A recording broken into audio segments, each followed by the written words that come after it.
Ouais, salut, c'est elle qui filme la télé, mardi 17 août 2021. Bon, là, c'est une petite conversation, enfin, un petit débat qui faisait entre. Je vais laisser un petit peu pour qu'on comprenne le sujet. Donc, sur le pass sanitaire, la vaccination, enfin, bon, tous les sujets très passionnants dans ce moment. Et tout d'un coup, il y a un journaliste qui fait une intervention, et moi, c'est ça que. Voilà, le sujet de cette petite vidéo.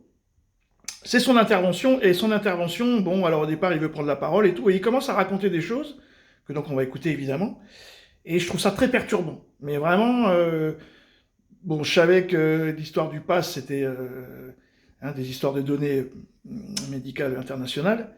Mais là, par contre, il est simplement journaliste politique, le mec. Donc je suppose que c'est un journaliste de bureau, parce qu'il n'y a plus de journaliste de terrain, donc je pense que c'est un journaliste de bureau.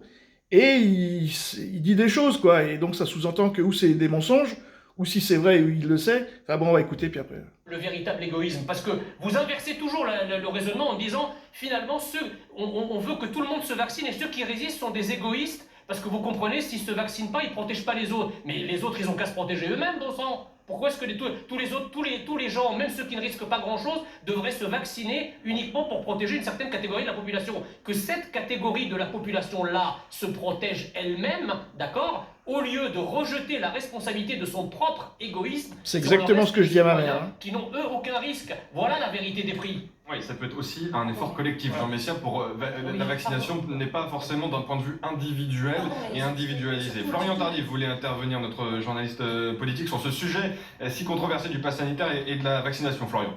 Oui, je voulais ajouter une précision à ce qui vient d'être dit sur ce plateau pour rebondir sur les propos qui ont été tenus à l'instant par votre invité. Je le rejoins. Dorénavant, les personnes qui ont des comorbidités dans notre pays sont moins vaccinées que l'ensemble de la population adulte. L'ensemble de la population adulte a reçu au moins une injection pour 82% des Français contre 81% des Français qui ont une comorbidité au moins dans notre pays. Donc ces personnes-là, les plus à même de développer une forme grave de la Covid-19, sont à l'heure actuelle moins vaccinées que l'ensemble de la population adulte, 81% contre 82% à présent. Sanitaire. Alors la question, comment un journaliste peut-il savoir que 81% des Français qui ne sont pas vaccinés ont une comorbidité, quoi? Comment on peut savoir qu'on a une comorbidité?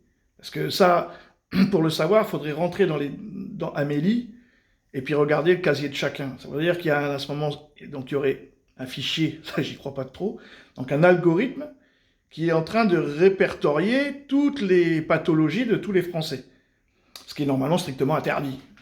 Ça c'est sûr, parce que c'est secret. Or, le journaliste, il dit qu'il y a un pourcentage de faits.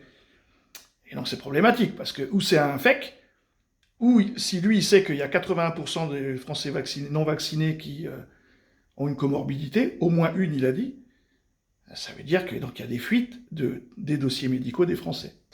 Voilà, c'était ça ma petite interrogation et qui m'a fait faire cette vidéo. Voilà, bah écoutez, merci à toutes et à tous. Shalom salam, salut.